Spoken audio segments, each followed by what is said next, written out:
ताका हट केल्यार रडपाक येना। तो केन्नाच सॅड आसना। ताका कितेंय म्हूण तो केन्नाच रागार जायना। तो एक चलो, ताचें काळीज केन्नाच तुटपाना। तो कोणाक भिना।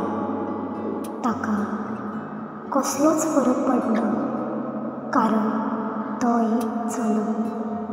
ताका मातूय कसल्याच गजाली खातीर वायट दिसना।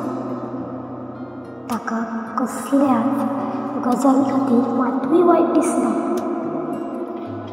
कारण तो एक चलो। तो एक चलोच म्हणून घरा भायर पडटा।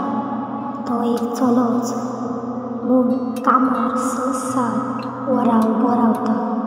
तो एक चलोच म्हूण आपली दुकां लिपयता। तो एक चलोच म्हूण दुसरे दीस उठोन परत कामार वयता। तो एक चलोच म्हूण आपल्या बायलेक, आपल्या भुरग्यांक, आपल्या आवय बापायक सुखी दवरपाक सोदता।